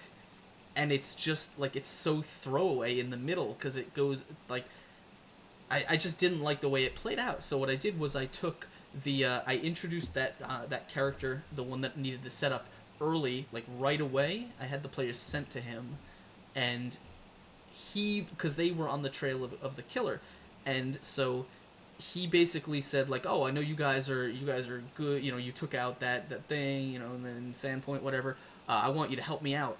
And so but because in secret he's working with the cult, the first fourth of the book was basically him just sending the players on all these fake sort of red herring wild goose chases where he says like, I have some leads on cult activity that might be, and all he was doing was he was using the party to clean up like other competing cults and murderers and stuff in the city, while at the same time erasing evidence of his own misdeeds. And as the players are doing it, every time they go on one of these missions and they come back with nothing except a little bit of a clue that something wasn't right, and eventually they started losing faith in him and gaining more clues that something was up. So by the time he actually shows up and sort of betrays the party, they know who he is, they've been working for him, and it really is sort of a dramatic moment like it's supposed to be. And then the big set piece, the haunted house, I put at the end of the book because what it does is it really, like, it just the way it transforms the whole story from this sort of chase and cult thing, like just, oh, there's a murderer and now we're cults and now there's a scarecrows and ghoul plague, and none of this stuff fits together. And I sort of made it rather, putting the haunted house at the end I thought was really cool because it wrapped the story up as like the tragedy of Aldern Foxglove, like, because by the end of the campaign, the book, you figure out all the fucked up stuff that happened to him and how his life just spiraled downhill, and he was a friend of the party, and so the whole story just, there was cult stuff and ghoul plague, but it was really all about the tragedy that was his life, and I thought that was a really cool moment for my players to play through. Unfortunately, we had to stop that campaign because one of my players had to leave, and and then we started Curse of the Crimson Throne, and then that player actually came back like halfway through the first book. So but we're going to be playing Crimson Throne from now on because it's just my favorite. I love everything about it. But yeah, let me turn back to chat. Do you guys have any questions for us to answer? I know we've been talking about adventures and stuff. Do you have Anthony? Do you have anything you want to discuss? Just any topics that are going on with you? I don't have anything particular. Well, I guess I could share a little anecdote. So, one of the really cool things, honestly, might be my favorite thing about being a designer, is that you get to make iconic characters, right? The guys that they draw the pictures of when they put them in the book, the custom artwork. And so when I was working on Path of War Expanded, most of my stuff is archetypes and feats and stuff. So I wasn't expecting to get an opportunity to make iconic characters for anything, but I went ahead and did it anyway. And when I finally got the news that I was going to get these custom artwork pieces for my for three of my archetypes. I wrote my 3 class templates.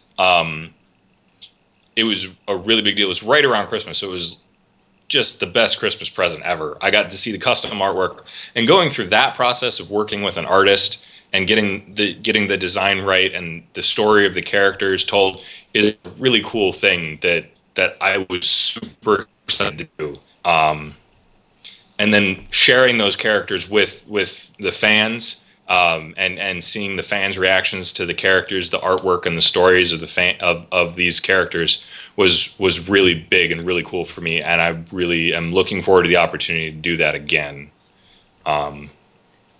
Yeah, I've done that a few times because before I got into, well, before I was doing what I was doing now, I graduated college and I went into concept illustration for video Mm-hmm. game companies, and so I was doing like monster and creature design and stuff, and some character design. And so I've gone through the process a lot where it's like you kicking back and forth with a writer or something to try and get a character right. Though I was lucky enough that like one of the early jobs I had was a basically the lead concept designer for this sort of indie game that I don't know whatever happened to it. I left the team when I was done with my work. But basically it was one of those things where like the people that were coding it were like, we don't really care, like we don't have any art design, any direction, you can just go nuts. And so I just got to kind of do my own thing. But I've done a lot of character design, and it's I do that a lot. Like it's so hard for me to sit down and just draw my my party. Like sometimes I want to sit down and draw like a group shot of my party for the campaign I'm DMing, and it's one of those things where it's like I got I'm kind of in order to do that I have to wait a little while to see who they are and how they act, and how they behave and what things they favor and their personality, so you can kind of get an idea of how to represent that on on a page. But I've got a question for you. It says, are there any classes in Pathfinder that you think would be really neat for Dreamscarred Press to rebuild from the ground up? To rebuild from the ground up, I don't know. So like Paizo at Pathfinder did the whole Unchained thing with the monk and the summoner and the it was the monk, the summoner, and the barbarian. Mm-hmm. And the rogue. Oh yes, and the rogue. Which actually the rogue I think turned out the best of the 4. But so rebuilding them from the ground up is not something that I would want to do outside of homebrew. Which earlier today I was homebrewing my own idea of what I would want a barbarian to be like. But I don't know that it would be that I would want to publish something like that. Now, doing archetypes for those classes, definitely. I've done a bunch of archetypes for most of the not the full casters like the wizard and the cleric and stuff, but most of the Paizo first party classes I've done Path of War archetypes for, and we've got a bunch of archetypes for them for Akasha and psionics too.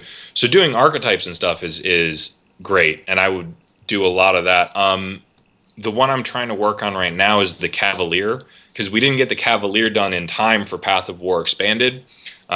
We ran out of page space, so that one, if I can get that one done and ready to go, I might see about getting that and a couple other ones together for like a Patreon release that we do.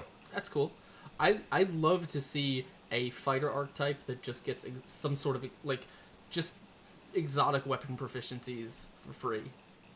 Like the exotic weapon master from 3.5. Yeah, that would be something that would be fun to do, especially with like unique weapon tricks or something. Because if you want to be an exotic weapon master, you've got to do something cool with the weapons. Yeah. I just think it's one of those things where like when I think about all the classes I want to play, and one of them obviously I was mentioning this before, I have sitting in my storage locker of things that I will never get a chance to play. One of them is a fighter-based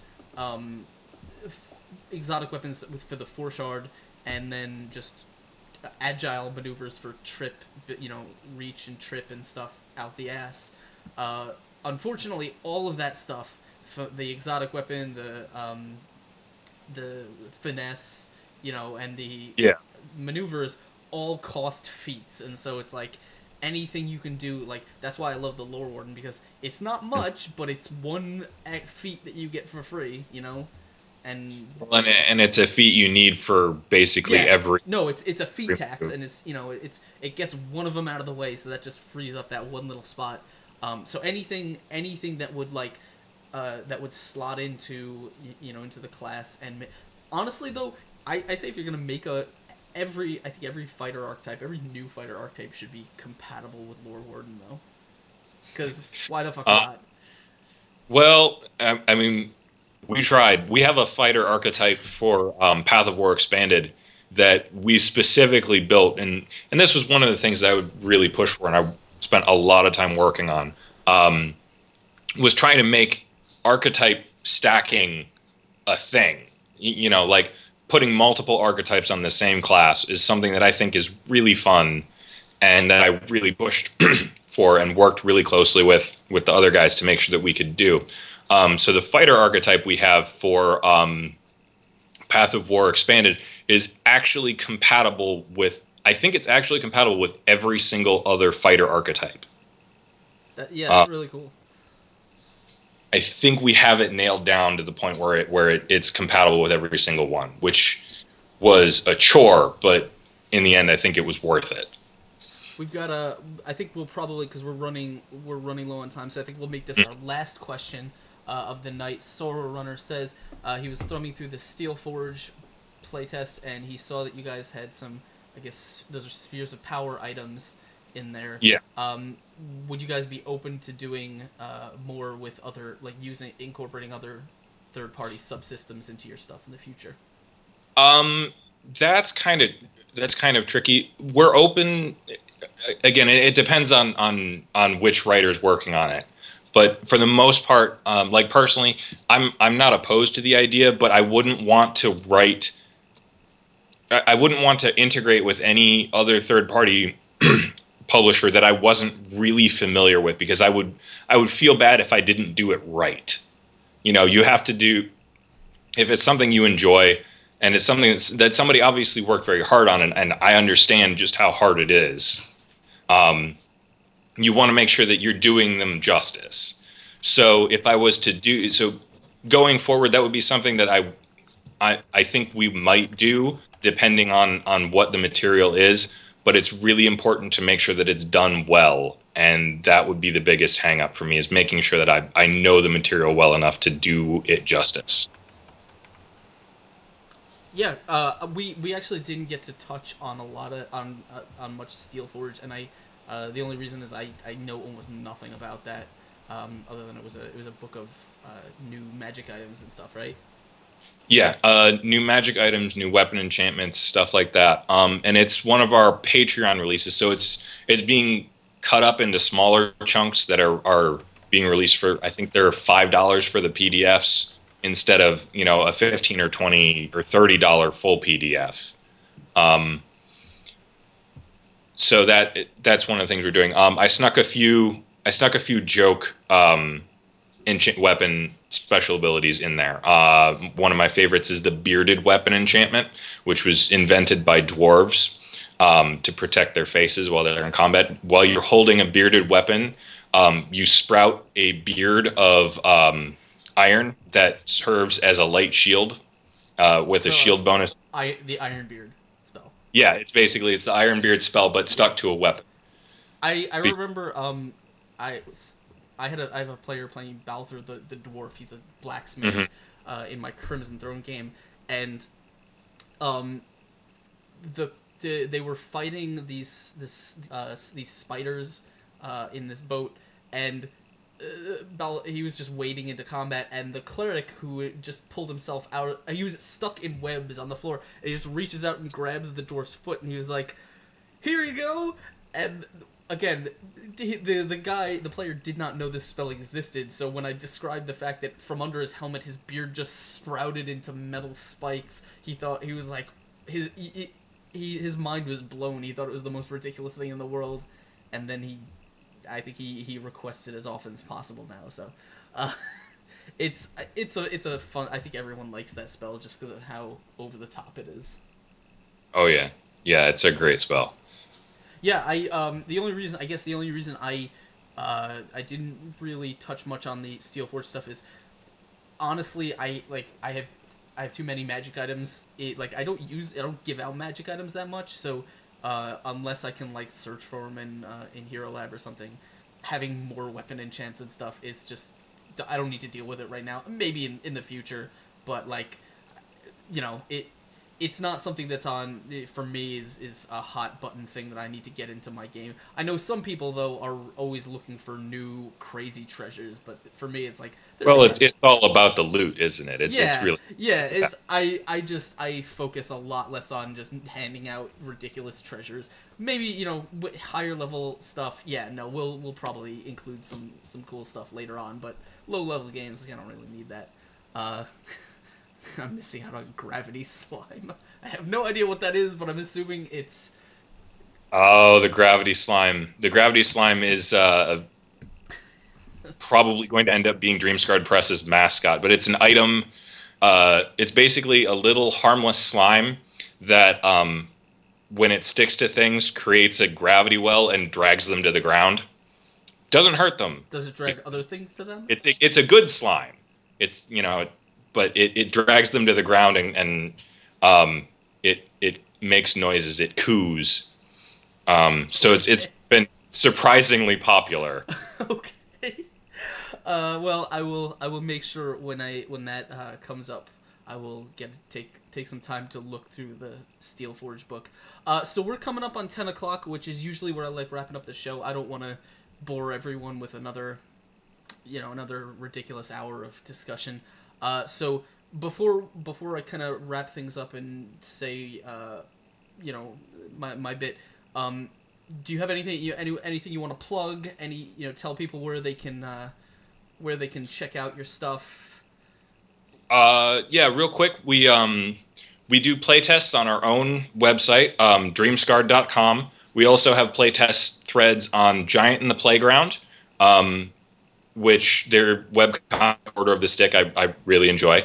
Also, we do playtests on the Paizo forums. So those are the big three if you want to get a hold of us. We're also occasionally on Reddit. We're on 4chan a lot, so you can usually find us, talk to us there. We love hearing from fans. We love getting feedback. Even if you hate our stuff, it's fine. It's just nice to hear somebody talk about it. No press is bad press, Exactly. This has been great. Thank you so much for having me on. Oh, absolutely. I'm glad you took the time to come out. I honestly am amazed at the turnout in chat. We had some awesome activity. So thank you for putting the word out there. And kind of doing cool stuff for RPGs and keeping Pathfinder interesting, and hopefully some people learn some cool new stuff about Dreamscarred that they didn't know. Or hopefully you guys, learn some new stuff about people that you didn't know. I don't know. We try to bring people together. Thank you, Tavina, for following us. We love you so very much as we inch closer to that milestone. Thank you for helping out. So, unless there's anything else any other little plugs you want to throw, I'm gonna go ahead and tell these awesome people what they can expect coming up this week. For those of you who are still paying attention in chat and have not nodded off, you have been listening to the Fuzzy Dice Show. Thank you, Forest Fire 15, for following the Fuzzy Dice Show here on Exploding Dice. You have been listening to me have a conversation with Elric Altovilla from Dreamscarred Press. What can you expect coming up this week? Well, if you are following us because you like this show and you like the content and you think I'm mildly humorous and you want to see me being even more mildly humorous, but with the added humor that comes from me doing silly voices, you can see Exploding Dice playing Jade Regent right here on this channel every Sunday at 8 p.m. So what you can expect coming up this week, you can expect an auction. You can expect lots of crazy stuff happening as the contents of the Wizard Hunclay's Manor are auctioned off, and the players get first crack at it. You can see mysteries answered, and you can see one of the Dreamscarred Press classes, the Soul Hunter Stalker, be played by Kyle playing Davneros Marduzzi. Before I miss it, thank you Tuckweb for following us. Thank you so very much. So I think that is probably going to wrap up our show. Thank you everyone for hanging out in chat. Thank you, Elric. Thank you, Anthony, for hanging out with me. I hope you had a good time. I definitely did. And this has been, this has been a fun discussion. Thank you guys. I hope you had fun in chat. Thank you for all your activity. Thank you for your follows. Thank you for your support. I hope you come back and check out more of our stuff in the future. All of our YouTube videos are linked down below. Please follow me on Twitter. That's at Askren, Askren. You can see all of the updates from Exploding Dice and all that stuff. Thank you everyone for hanging out with us. I will see you later. Freeze frame thumbs up.